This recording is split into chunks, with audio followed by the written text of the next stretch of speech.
He was the king of talk. Larry was the face of CNN. From presidents to professional athletes. Do you still face racism when you play? Music royalty. How do they tell you you're going to be a knight? To actual royalty. Movie stars to murderers. What's it like to kill someone? Heads of state to captains of industry. Is that a logical expansion bill for Microsoft? No one captured pop culture like Larry King on his iconic show. It was breaking news. It was long profiles. It was presidents. It was the most interesting show that we had. Interesting in part because King landed so many exclusives. Deep Throat himself, Mark Felt, finally speaks. And got hard to get stars to open up. A good question can open up doors in my mind that I would never think of discussing with anybody. Larry King made news, broke news, and broke ground. Together for the first time ever on television, Jordan's King Hussein, Israeli Prime Minister Yitzhak Rabin, and PLO Chairman Yasser Arafat talk about peace in the Middle East. In live TV, anything can happen. Feels like a leg. Okay, Look at this. Remember this? Get better! It's not gonna hurt you. a lizard. And on Larry King Live, it certainly did. Goodbye. Goodbye. He got up close and personal in more than 50,000 interviews across a career spanning more than 6 decades. Not bad for a Jewish boy from Brooklyn, born in 1933. Back then, he was Lawrence Zeiger. My father died when I was 9.5. I was on relief for 3 years. I dreamed of being on the radio one day. That's all I ever dreamed of. That dream came true in the 1950s in Miami, Florida. New city, new job, and a new name, courtesy of his boss. He's got the Miami Herald open, and there was an ad for King's Wholesale Liquors. And he says, "That's your name, Larry King."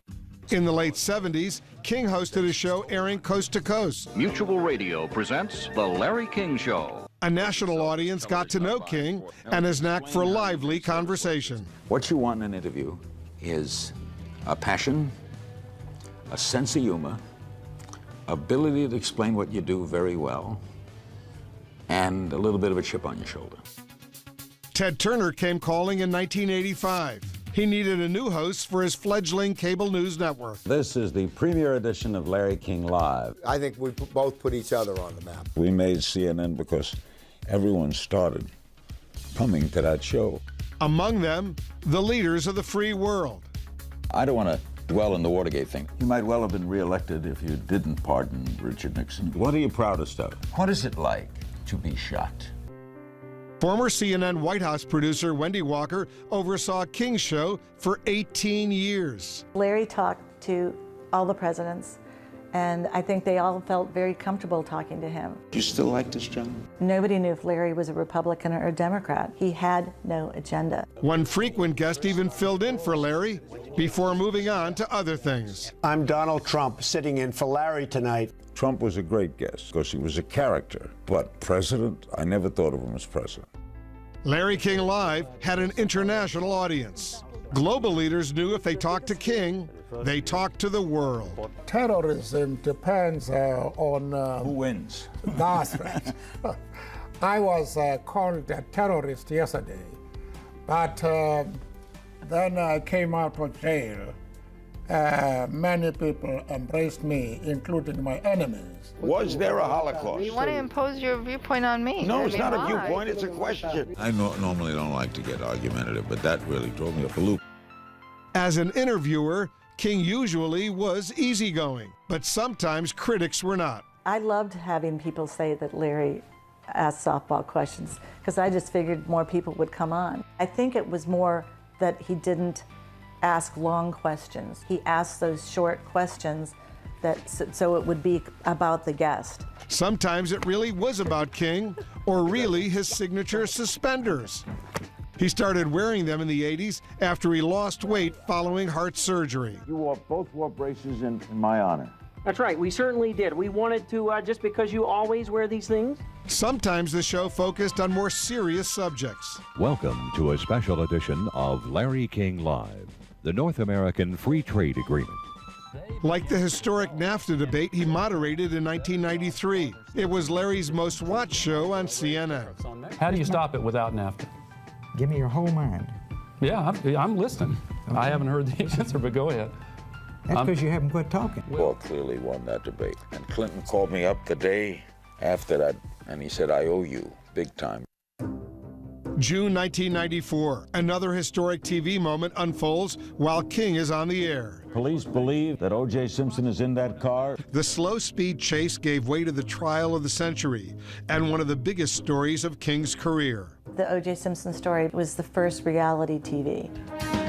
Now, live from Los Angeles, here's Larry King. After court wrapped up for the day, key figures in the trial headed to King's show night after night. We ended up knowing all the players, from Johnny Cochran A lawyer doesn't have to believe his client did or didn't do something, correct? to Marcia Clark. Did you say we are fighting a losing battle here? You bet. It was such a shocking, amazing story that we covered it from the beginning until the end.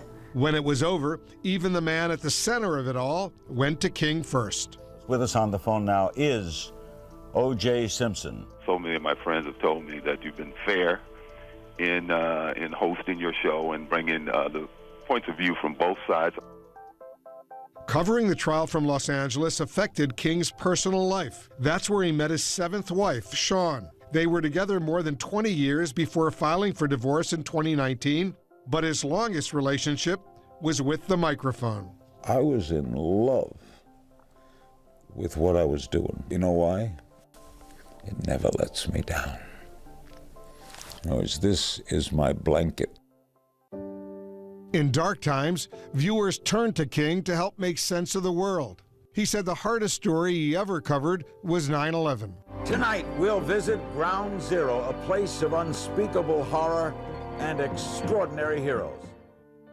King hosted telethons benefiting victims of disasters like the Haiti earthquake and Hurricane Katrina.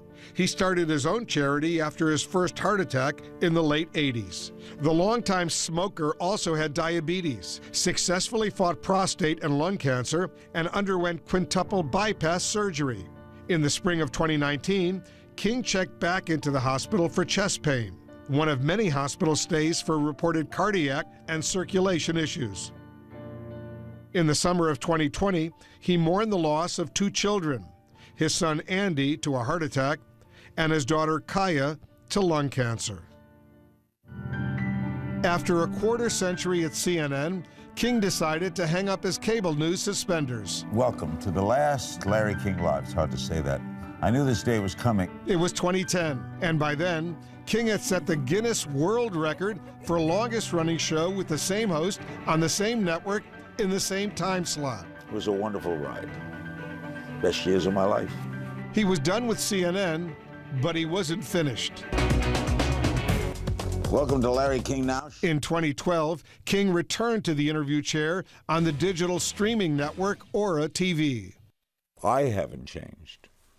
Technology has changed. Larry King spent his life asking others about themselves. But when the King of Talk was asked about himself, he reflected on a broadcasting legacy that entertained, enlightened, and endured. Through his ability, he brought information and entertainment to people. In times of stress, he helped them overcome it. Times of joy, he helped them enjoy it. Loved every minute of it.